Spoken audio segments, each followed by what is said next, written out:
मेरी पाठशाला में आप सभी का स्वागत है। आज हम अभ्यास सागर पुस्तक से पाठ 7 अन्याय के खिलाफ लड़ाई का अभ्यास कार्य करेंगे। पाठ 7 आरंभ करने से पहले आइए देखते हैं कि वाक्यांशों के लिए एक शब्द क्या होते हैं। देखिए बेटा, कभी कभी लिखते या बोलते समय हम पूरे वाक्य के स्थान पर एक शब्द से ही काम चलाना चाहते हैं। ऐसे स्थानों पर हम वाक्यांशों के लिए एक शब्द का प्रयोग करते हैं। हम वाक्यांश के लिए एक शब्द का प्रयोग अपनी भाषा को संक्षिप्त यानी छोटा और सुंदर बनाने के लिए करते हैं। यह लेखन का एक महत्वपूर्ण गुण है। कम शब्दों में अपनी बात कहना भी एक कला है। आइए हिंदी में प्रचलित कुछ उदाहरण देखते हैं।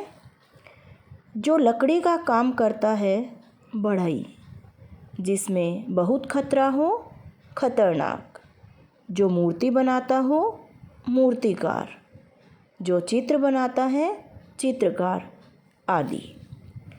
तो अब आप समझ ही गए होंगे कि वाक्यांश के लिए शब्द का प्रयोग हम भाषा को संक्षिप्त व सुंदर बनाने के लिए करते हैं।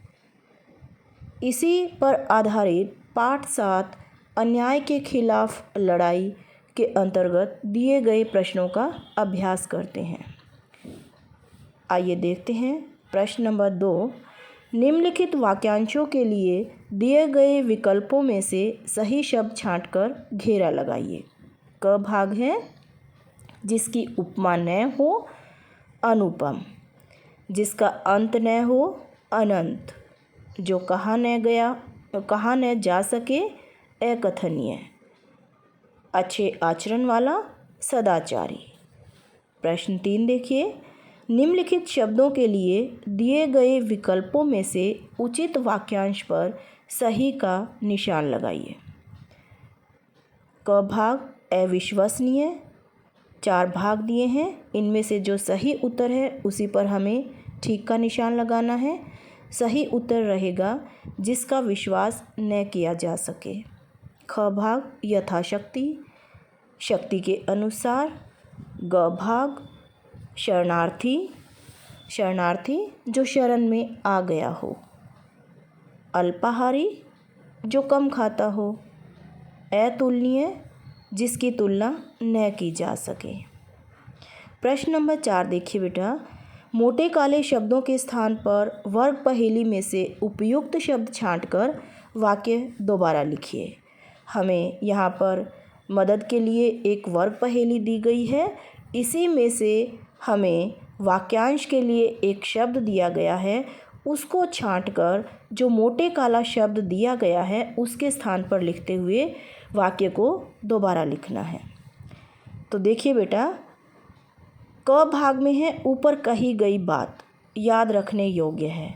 तो ऊपर कही गई बात के लिए क्या प्रयोग करेंगे हम? वर्ग पहेली से देखते हुए उपर्युक्त। उपर्युक्त को यहाँ पर घेरा लगाते हुए हम यहाँ पर उपर्युक्त बात याद रखने योग्य है, इस तरीके से हम वाक्य को दोबारा लिखेंगे। ख भाग वसंत ऋतु में प्रकृति की शोभा देखने योग्य होती है। देखने योग्य के लिए हम एक शब्द का प्रयोग करेंगे दर्शनीय। वसंत ऋतु में प्रकृति की शोभा दर्शनीय होती है। ग भाग में जो शरण में आया हो उसके लिए हम एक शब्द का प्रयोग करेंगे, ये वाक्यांश है। उसके लिए एक शब्द का प्रयोग हम करेंगे शरणागत। वाक्य रहेगा शरणागत की रक्षा करनी चाहिए। घ भाग में मोटे काले शब्दों में लिखा है पत्तों की बनी कुटिया। उसके लिए हम प्रयोग करेंगे वाक्यांश के लिए एक शब्द पर्णकुटी। तो वाक्य क्या रहेगा? सीता चित्रकूट में पर्णकुटी में रहती है। अंतिम भाग पानी का बुलबुला क्षण भर में नष्ट होने वाला है। मोटे काले शब्दों में लिखा है क्षण भर में नष्ट होने वाला। वाक्यांश है। इसके स्थान पर एक शब्द का प्रयोग हम करेंगे क्षणभंगुर। तो वाक्य क्या रहेगा? पानी का बुलबुला क्षणभंगुर है। प्रश्न 5 देखते हैं। निम्नलिखित वाक्यों में आए मोटे काले शब्दों के लिए दिए गए विकल्पों में से उचित शब्द चुनकर रिक्त स्थान भरिए। तो क भाग में देखिए, उसकी बात का कोई उत्तर न दे सका, सब रिक्त स्थान है, हो गए। यहाँ पर आपको 4 विकल्प दिए गए हैं। इनमें से जो उचित यहाँ पर इस वाक्यांश के लिए, जो मोटे काले शब्दों में वाक्यांश लिखा है, तो इसके लिए एक शब्द आपको लिखना है। तो वहाँ पर इन चारों में से देखते हुए हम क्या लिखेंगे? कोई उत्तर न दे सका, निरुत्तर। तो सब निरुत्तर हो गए। आगे ख भाग, जो आकाश में विचरने वाला है। आकाश में विचरने वाला क्या होता है बेटा? नभचर। अंतिम विकल्प को लेंगे हम यहाँ पर, नभचर। आगे है ग भाग, इस संस्थान में छात्रों के रहने का स्थान भी है। छात्रों के रहने का स्थान वाक्यांश है, इसके लिए हम प्रयोग करेंगे छात्रावास। आगे है जो इतना कम खाता हो। इतना कम खाता हो, कम खाने वाला क्या होता है? अल्पाहारी। यहाँ पर हम अल्पाहारी लिखते हुए रिक्त स्थान को पूरा करेंगे। प्रश्न 6 देखिए बेटा, निम्नलिखित वाक्यांशों के लिए एक शब्द लिखिए जिसका भाग्य अनुकूल न हो। अभागा, मर्जी के अनुसार, मनमर्जी, विशाल हृदय वाला, उदार, जिसका कोई अपराध न हो, निरपराध, अनुकरण करने योग्य, अनुकरणीय। अब देखिए बेटा, नीचे लिखे वाक्यों में किसी न किसी प्रकार की कोई अशुद्धि है। वाक्यों का शुद्ध रूप लिखिए। अब यहाँ पर देखिए बेटा, वाक्य दिए गए हैं। अब आप देखिए, अनेक बार अज्ञानतावश हमारे द्वारा लिंग, वचन तथा कारक विभक्तियों की अशुद्धियों के कारण वाक्य अशुद्ध हो जाता है। तो आइए प्रश्न 16 में भी ऐसी ही कुछ अशुद्धियां हैं जिन्हें हम देखते हुए, ठीक करते हुए उस वाक्य को दोबारा लिखेंगे। कल माताजी आ रहे हैं। तो कल माताजी आ रही हैं। मैं आपका दर्शन करने आया है। तो यहाँ पर क्या होगा वाक्य? सही वाक्य, मैं आपके दर्शन करने आया हूँ। इसी प्रकार आगे ग भाग, अनेकों स्त्री पुरुष वहाँ आए थे। अनेक स्त्री पुरुष वहाँ आए थे। घ भाग, दुष्टों से मत डरो। आगे उसे लगभग पूरे अंक प्राप्त हुए। उससे की जगह उसने लिखेंगे, उसने पूरे अंक प्राप्त किए। करीम देखने गया है सिनेमा। करीम सिनेमा देखने गया है।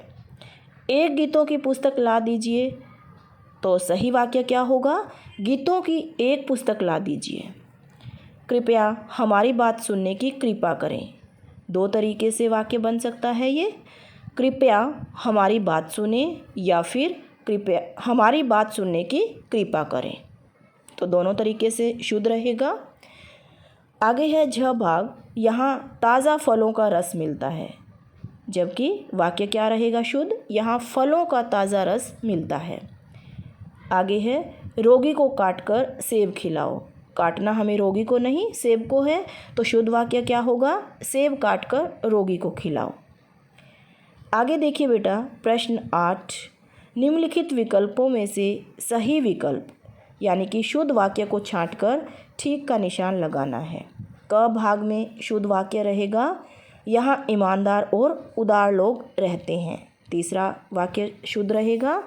ख भाग में नेताजी भाषण रहे हैं, यहाँ पर थोड़ा सा अशुद्धि है, तो आप यहाँ पर दे शब्द का प्रयोग ऊपर लिख लेंगे और इसी को ठीक करेंगे। नेताजी भाषण दे रहे हैं। ग भाग में जो अंतिम वाक्य है वह शुद्ध रहेगा।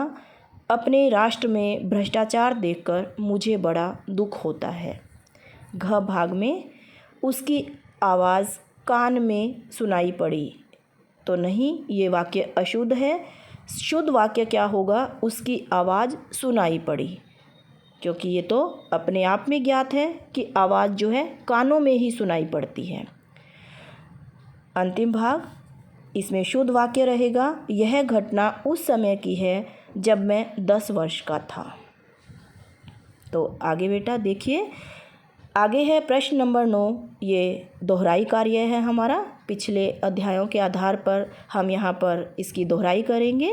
प्रश्न नंबर 9 में दिया है, निम्नलिखित शब्दों के तत्सम व तद्भव रूप लिखिए। अब देखिए बेटा, उत्पत्ति के आधार पर शब्द के 5 भेद होते हैं, तत्सम, तद्भव, देशज, विदेशी और संकर। इस पाठ के अंतर्गत केवल तत्सम व तद्भव दिए गए हैं। तो देखिए बेटा, हम पाठ 2 के अंतर्गत भी पहले ये कर चुके हैं। तो तत्सम शब्द वे होते हैं जो संस्कृत भाषा से हिंदी में ज्यों के त्यों आ गए हैं, जैसे सूर्य, गृह आदि। और जो संस्कृत भाषा के शब्द अपना रूप बदलकर हिंदी में आए हैं वे तद्भव कहलाते हैं, जैसे सूर्य का सूरज हो जाएगा और गृह का घर। तो ये इसी प्रकार हम तत्सम तद्भव को समझते हुए अब हम प्रश्न नंबर 9 को पूरा करते हैं। ग्राम शब्द है वह क्या है, तद्भव में आएगा, उसका तद्भव रूप लिखना है हमें। ग्राम तत्सम है तो उसका हमें तद्भव रूप लिखना है गांव। आम, आम का तत्सम रूप है आम्र। कर्म, कर्म क्या है, तत्सम है तो इसका हम तद्भव रूप लिखेंगे काम। गृह तत्सम शब्द है तो हम इसका तद्भव रूप लिखेंगे घर।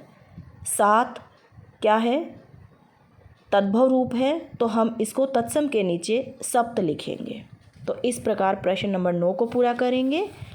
आगे है प्रश्न संख्या 10। नीचे दिए गए वाक्यों में उचित विराम चिन्ह लगाइए। क भाग, स्वतंत्रता दिवस हमारा जन्मसिद्ध अधिकार है, अंत में लगाएंगे पूर्ण विराम। ख भाग, छी तुमने तो नाम ही डुबो दिया, छी के बाद विस्मयादि सूचक चिन्ह का प्रयोग करेंगे, डुबो दिया के बाद पूर्ण विराम।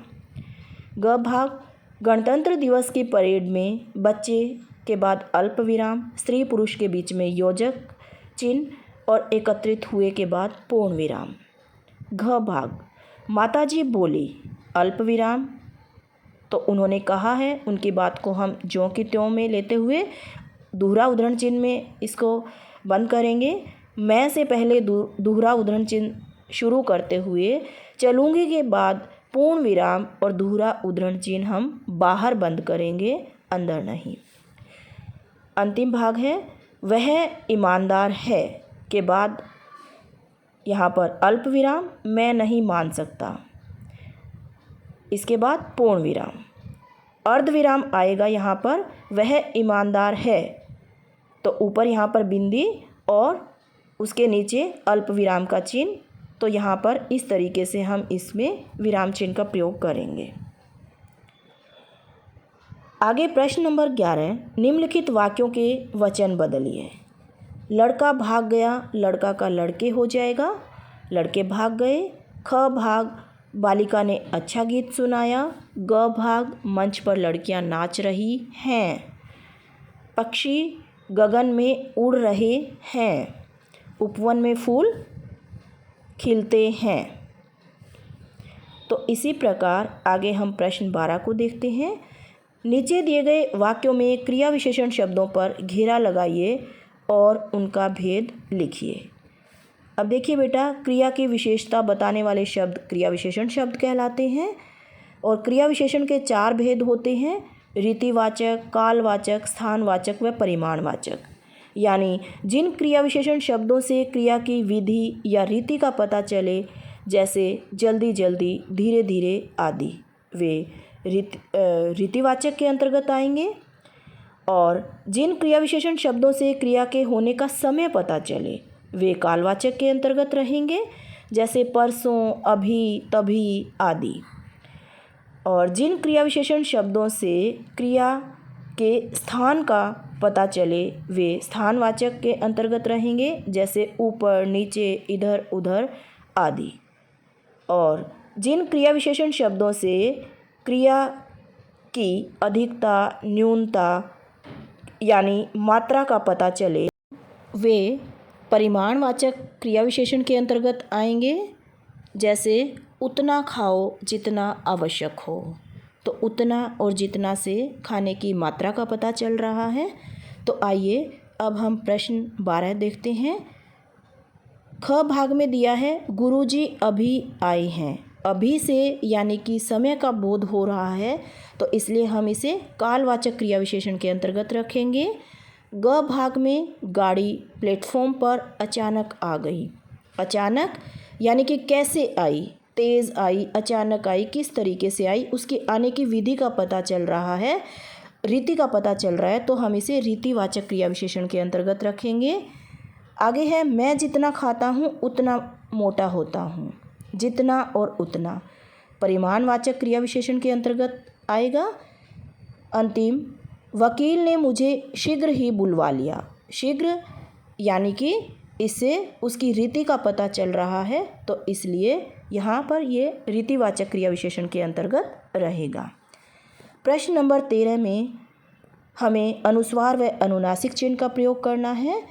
तो लगभग पीछे के प्रत्येक पाठ के अंतर्गत हम इसका लगभग अभ्यास कर चुके हैं। तो आनंद में अनुस्वार न पर, पहुँचेंगे में अनुनासिक चिन्ह ह पर, 8वीं ई की मात्रा के बाद अनुस्वार चिन्ह, आंधी में आ पर अनुनासिक चिन्ह, आँखें आ पर अनुनासिक चिन्ह व ए की मात्रा के बाद अनुस्वार चिन्ह, चौका औ की मात्रा के बाद यहाँ पर अनुस्वार चिन्ह। आगे रचनात्मक कार्य है, तो आप इसको पत्र को आप यहाँ से देखते हुए समझते हुए अपना पत्र लेखन का कार्य भी करेंगे। तो इसी के साथ उम्मीद करती हूँ कि आपको यह पाठ समझ आया होगा। मिलते हैं अपनी अगली वीडियो में, तब तक के लिए आप अपना अभ्यास कार्य जारी रखेंगे। धन्यवाद। शुभ दिन।